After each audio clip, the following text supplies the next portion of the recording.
രാത്രിയാകുമ്പോൾ bus സ്റ്റാൻഡിൻ്റെ പിറകിലെ വഴിയിലേക്ക് പതിവായി ഞാൻ പോകാറുണ്ട്. അവിടേക്ക് മൂത്രമൊഴിക്കാനും പുകയ്ക്കാനുമായി വരുന്ന പുരുഷന്മാരാണ് ലക്ഷ്യം. കൂടെ വരുമോ എന്ന് ഒന്നുകിൽ അവർ എന്നോടോ ഞാൻ അവരോടോ ചോദിക്കാറാണ് പതിവ്. ഭാരമില്ലാത്ത തോൾ ബാഗ് കയ്യിലെടുത്ത് കറകെ കൊണ്ട് അന്ന് ഞാൻ സ്ഥിരം ഇടത്തേക്കെത്തി. കാണുന്നവരുടെയൊക്കെ കണ്ണുകൾ മാറിടങ്ങളിലേക്ക് വീഴാൻ പാകം ബ്ലൗസിൽ നിന്ന് സാരി അല്പം ഒന്ന് താഴ്ത്തുകയും ചെയ്തു.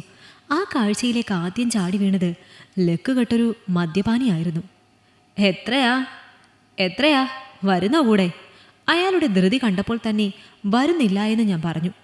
ഇത്തരം വെളിവില്ലാത്തവരുടെ കൂടെ പോകുന്നത് 10 വർഷം മുമ്പേ ഞാൻ നിർത്തിയതാണ്. അത്രയ്ക്കും അതിക്രമമായിരുന്നു. ജീവൻ തിരിച്ചു കിട്ടിയത് തന്നെ വലിയ കാര്യമെന്നേ ഇപ്പോൾ ചിന്തിക്കുന്നുള്ളൂ. എത്രയാ? റൂമുണ്ടോ? മാന്യമായ 2 ചോദ്യങ്ങളുമായി ഒരു ചെറുപ്പക്കാരൻ വന്നു. ഉത്തരമായി യഥാക്രമം 1000 രൂപയെന്നും മുറിയൊക്കെ ഉണ്ടെന്നും ഞാൻ പറഞ്ഞു. പിന്നീട് അയാൾക്ക് ചോദിക്കാനുണ്ടായിരുന്നത്, നിങ്ങൾ ശരിക്കും പെണ്ണ് തന്നെയാണല്ലോ എന്നായിരുന്നു. എനിക്ക് ശരിക്കും ദേഷ്യമാണ് വന്നത്. നിനക്കെന്താ തോന്നുന്നതെന്ന് ചോദിച്ച് ഞാൻ കൈകൾ കെട്ടി. അല്ല, ഓപ്പറേഷൻ ചെയ്ത് പെണ്ണായതാണോ എന്ന് അറിയാനായിരുന്നു. എൻ്റെ മാറിടങ്ങളിലേക്ക് നോക്കിയാണ് അവനത് പറഞ്ഞത്. സംശയമാണെങ്കിൽ വേണ്ട എന്നും പറഞ്ഞ് കൈകളെ അഴിച്ചിട്ട് ഞാൻ നടന്നു. തിരിഞ്ഞു നോക്കിയപ്പോൾ ആ ചെറുപ്പക്കാരൻ സംശയിച്ച് അങ്ങനെ നിൽക്കുകയാണ്. അവനെയും കുറ്റം പറയാൻ പറ്റില്ല.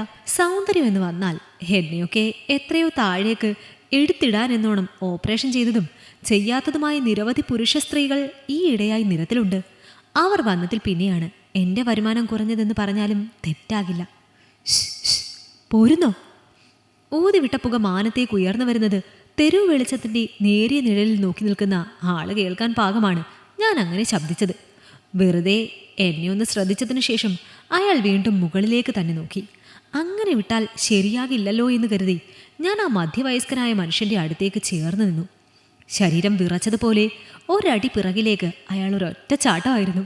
ഞാനങ്ങ് ഞെട്ടിപ്പോയി. ഇയാൾ പെണ്ണുങ്ങളെ കണ്ടിട്ടില്ലേ എന്ന് ദേഷ്യപ്പെട്ടുകൊണ്ട് തിരിഞ്ഞു നടക്കുകയും ചെയ്തു. അതേ, ഞാൻ നിന്നു. തൻ്റെ ബാഗ് എനിക്ക് നേരെ നീട്ടാനായി മാത്രം അയാൾ അടുത്തേക്കും വന്നു. ഇതൊന്ന് പിടിക്കോ? മൂത്രം ഒഴിച്ചിട്ട് വരാം. ഞാൻ പിടിച്ചു.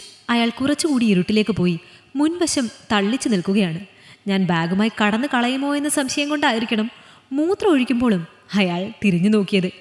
എന്താ പേര്? അറിഞ്ഞിട്ടെന്തിനാണ് ചോദിച്ചുകൊണ്ട് ഞാൻ ആ ബാഗ് തിരിച്ചു നീട്ടി. പേര് പോലും അറിയാതെ എങ്ങനെയാണ് കൂടെ വരിക എന്നായിരുന്നു അയാളുടെ മറുപടി. എൻ്റെ പേര് ഭാമയെന്നാണെന്ന് ഞാൻ പറഞ്ഞു. ശേഷം വെറുതെ ആ സാരിത്തലപ്പെടുത്ത് കുടയുകയും പിരിച്ച കയറ് പോലെ മാറിലേക്ക് ഇടുകയും ചെയ്തു. അയാൾ അതിൽ കുരുങ്ങിയെന്ന് പറഞ്ഞാൽ മതിയല്ലോ. ഞാൻ രഘുപത്. എൻ്റെ കൂടെ വരുമോ? അല്ലെങ്കിലും ഈ പുരുഷന്മാരെന്ന് പറഞ്ഞാൽ ഇത്രയേ ഉള്ളൂ. ഇരുട്ട് വെളിച്ചവുമായി അതിർത്തി പങ്കിടുന്ന സാഹചര്യത്തിൽ വരുന്നോ എന്ന് ചോദിക്കുന്ന പെണ്ണൊരുത്തിയെ കണ്ടാൽ പിന്മാറാൻ അവർക്കാകില്ല. യാതൊന്നും ചോദിച്ചില്ലെങ്കിലും രാത്രിയിൽ തനിയെ നിൽക്കുന്ന സ്ത്രീകളെ പുരുഷന്മാർ വിടില്ല. അത്രത്തോളം ലൈംഗിക ദാരിദ്ര്യമാണ് പുരുഷന്റെ സമൂഹത്തിൽ. അതുകൊണ്ട് തന്നെയാണ് ചിലരെയൊക്കെ അവസരം പോലെ ബലപ്പെടുത്താൻ ശ്രമിക്കുന്നത്. അല്ലെങ്കിലും ഇത്രത്തോളം ദുർബലരായ കേസരികൾ ഉള്ളതുകൊണ്ടാണല്ലോ എന്നെപ്പോലെയുള്ളവർക്ക് കഞ്ഞി കുടിക്കാൻ സാധിക്കുന്നത്. ലോഡ്ജിലേക്കാണെങ്കിൽ റേറ്റ് കൂടും. 1500 രൂപ തരേണ്ടി വരും. രഘുപത് സമ്മതിച്ചു. ഒരു കൈയിൽ ബാഗും മറുകൈയിൽ എൻ്റെ കൈയുമായി അയാൾ വെളിച്ചത്തിലേക്ക് നടന്നു. ബസ് സ്റ്റാൻഡിനകത്തെ അടഞ്ഞ കടകൾക്ക് മുന്നിലൂടെ ആ മനുഷ്യനുമായി നടക്കുമ്പോൾ എങ്ങോട്ടേക്കാണെന്ന് ഞാൻ ചോദിച്ചിരുന്നു. അയാൾ മിണ്ടിയില്ല. അവസാന ബസ്സിന് പോകാനുള്ള ചില യാത്രക്കാർ ഒഴിച്ചാൽ വലിയ ബഹളങ്ങളൊന്നുമില്ല. വിശക്കുന്നുണ്ടോ നിനക്ക്? ഞാനില്ലെന്ന് പറഞ്ഞു. എന്നിട്ടും അടയ്ക്കാറായ അവിടുത്തെ ഒരു ഹോട്ടലിലേക്ക് ഞാനുമായി രഘുപത് കയറി. നിർബന്ധിപ്പിച്ച് 2 ചപ്പാത്തി കഴിപ്പിക്കുകയും ചെയ്തു. അയാൾക്ക് ബിരിയാണിയായിരുന്നു. സാറിൻ്റെ സ്ഥലം എവിടെയാണ്? എവിടേക്കാണ് പോകുന്നേ? കൈ കഴുകി വന്നതിന് ശേഷമാണ് ഞാനത് ചോദിച്ചത്. കോഴിക്കാലിൽ നിന്ന് കടിച്ചെടുത്ത തുണ്ട് ചവച്ചുകൊണ്ട് തന്നെ രഘുപത് അതിനുത്തരം നൽകി. ജയിലിലായിരുന്നു. ഇനി എങ്ങോട്ടെങ്കിലും പോകണം. പലപ്പോഴായി പോയി കിടന്ന സ്ഥലമായതുകൊണ്ട് അങ്ങനെ കേട്ടപ്പോൾ എനിക്ക് ഭയമൊന്നും തോന്നിയില്ല. എന്തായിരുന്നു കേസെന്ന് ആരാഞ്ഞ് മറുപടിക്കായി ഞാൻ കാത്തിരുന്നു. ഓ, പ്രത്യേകിച്ചൊന്നുമില്ലെന്നേ. അമ്മയെ തൊഴിച്ച അച്ഛനെ കിട്ടിയ ടോർച്ച് കൊണ്ട് ഞാനൊന്ന് തലക്കടിച്ചു. ആശുപത്രിയിലേക്ക് കൊണ്ടുപോകുന്ന വഴിയിൽ ആള് പോയി. പറഞ്ഞു തീരുമ്പോഴേക്കും രഘുപത് എഴുന്നേറ്റു. അപ്പോൾ അമ്മയോ എന്ന എൻ്റെ ചോദ്യത്തിന് അയാൾ മറുപടി നൽകിയില്ല. കേട്ടിട്ടുണ്ടാകുമോ എന്നും ഞാൻ സംശയിച്ചു. എന്തായാലും അത്രയൊന്നും എനിക്ക് അനുഭവിക്കേണ്ടി വന്നിട്ടില്ല. എൻ്റെ അച്ഛനും അമ്മയും തമ്മിൽ വലിയ സ്നേഹമായിരുന്നു. അല്ലെങ്കിൽ പിന്നെ പിടിച്ചാൽ തമ്മിൽ മുട്ടാൻ പാകത്തിൽ കഴുത്തിൽ കുരുക്കിട്ട് 2 പേരും ഒരുമിച്ചങ്ങനെ ആടില്ലായിരുന്നുവല്ലോ. അമ്മയും മരിച്ചു. 3 വർഷമായി. അന്ന് പരോള് കിട്ടിയിരുന്നു. എൻ്റെ ചോദ്യത്തിൻ്റെ ഉത്തരവുമായി നനഞ്ഞ കൈകൾ കുടഞ്ഞുകൊണ്ട് രഘുപത് വന്നു. ജീവിതമൊക്കെ ഇത്രയും നിസ്സാരമാണെന്നറിയുന്നത് കൊണ്ട് കൂടുതലൊന്നും ഞാൻ ചോദിച്ചില്ല. പറയും തോറും കൂടുതൽ ഒട്ടിപ്പിടിക്കാനുള്ള ജീവൻ്റെ പശയാണ് അനുഭവമെന്ന് എനിക്ക് ആ നേരം തോന്നി. ഓർമ്മയിൽ ആയുസിൻ്റെ നാൾവഴികളെല്ലാം നിവർന്നു നിൽക്കുന്നത് പോലെ കൊണ്ടും കൊടുത്തും കഴിഞ്ഞുകൂടുന്ന ഈ ജീവിതം ജീവിക്കുന്നവർക്ക് അത്രയ്ക്കൊന്നും നിസ്സാരമല്ലെന്ന് ആരോ പറയുന്ന പോലെ. ഇവിടെ ഇരിക്കാം. ബാഗ് തറയിൽ വെച്ചതിനു ശേഷം ഇരുമ്പ് കസേരയിൽ ചൂണ്ടിയാണ് രഘുപത് അങ്ങനെ പറഞ്ഞത്. എന്തിനാണെന്ന് പോലും ഞാൻ ചോദിക്കാതെ അവിടെ ഇരുന്നു. തൊട്ടടുത്തായി അയാൾ അധികാരമെന്നോണം ആ മനുഷ്യൻ എൻ്റെ തോളിൽ കൈവച്ചിട്ടുണ്ട്. പതിയെ ഒരു താളത്തിൽ തട്ടുന്നുമുണ്ട്. സാറേ, നേരം പോകുന്നു.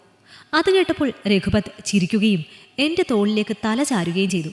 എന്തുകൊണ്ടോ എനിക്കെതിർക്കാൻ തോന്നിയില്ല. ചുറ്റും ചുമരുണ്ടായാൽ മാത്രം എന്നെ സ്നേഹിക്കാൻ അറിയുന്നവരെ കണ്ട് തഴമ്പിച്ചതുകൊണ്ടായിരിക്കണം അതൊരു പുതിയ അനുഭവമായി എനിക്ക് തോന്നിയത്. സ്റ്റാൻഡിൽ നിന്ന് പോകുന്ന അവസാന ബസ്സിന് കാത്തു നിൽക്കുന്നവരിൽ ആര് കണ്ടാലും ഞങ്ങൾ ദമ്പതികളാണെന്നേ പറയുകയുള്ളൂ. ദേ സാറേ, ഇവിടെ ഇപ്പോൾ നമ്മളേ ഉള്ളൂ. നമുക്ക് എൻ്റെ വീട്ടിലേക്ക് പോകാം.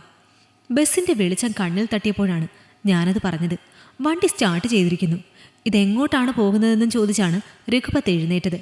മൈസൂരിലേക്കാണെന്ന് പറഞ്ഞ് ഞാനും നടുനിവർത്തി. എന്നാൽ താൻ പോവുകയാണെന്നും പറഞ്ഞ് അയാൾ തൻ്റെ ബാഗ് തറയിൽ നിന്ന് എടുക്കുകയായിരുന്നു. ഇതാ, നീ ചോദിച്ചതിലും കൂടുതലുണ്ട്. പേഴ്സിൽ നിന്ന് പണമെടുത്ത് തരുമ്പോൾ രഘുപത് പറഞ്ഞു. വേണ്ട എന്ന് മൊഴിഞ്ഞിട്ടും അയാൾ നിർബന്ധിപ്പിച്ചു. പണത്തിൻ്റെ ആവശ്യം അറിയാവുന്നതുകൊണ്ട് ഞാനത് തീർത്തും തിരസ്കരിച്ചില്ല. രതിവിപണിയിലൂടെ മാത്രമലഞ്ഞ എൻ്റെ ജീവിതത്തിന് അറിയാത്ത തരം പുരുഷന്മാരും ഈ ഭൂമിയിലുണ്ടെന്ന് വ്യക്തമായ നിമിഷമായിരുന്നു അത്. മറ്റൊന്നും പ്രതീക്ഷിക്കാതെ ഇതുവരെ ആരിൽ നിന്നും ഇങ്ങനെയൊരു അനുഭവം ഉണ്ടായിരുന്നിട്ടില്ല. ഒരു പുരുഷന് സ്ത്രീയെ ഇങ്ങനെയും വേണമെന്ന് പഠിപ്പിച്ച രാത്രിയോട് നന്ദിയെന്നേ എനിക്ക് പറയാനുള്ളൂ. യാത്ര പറഞ്ഞു പോകുമ്പോൾ രഘുപത് എന്നെ കെട്ടിപ്പിടിക്കുകയും നെറ്റിയിലും കവിളിലും ചുംബിക്കുകയും ചെയ്തു. തുടർന്ന് തൻ്റെ ഭാഗമായി തിരിഞ്ഞു നോക്കാതെ അയാൾ ആ ബസ്സിലേക്ക് നടക്കുകയായിരുന്നു. അതുകൊണ്ട് മാത്രം എൻ്റെ കണ്ണുകൾ കവിളിലേക്ക് കവിഞ്ഞത് അയാൾ കണ്ടിരുന്നില്ല. ഈ കഥ നിങ്ങൾക്കിഷ്ടമായെങ്കിൽ ലൈക്ക് ചെയ്യൂ. നിങ്ങളുടെ അഭിപ്രായങ്ങൾ കമന്റായി രേഖപ്പെടുത്തൂ. കൂടുതൽ കഥകൾ കേൾക്കാൻ ഈ ചാനൽ സബ്സ്ക്രൈബ് ചെയ്യൂ.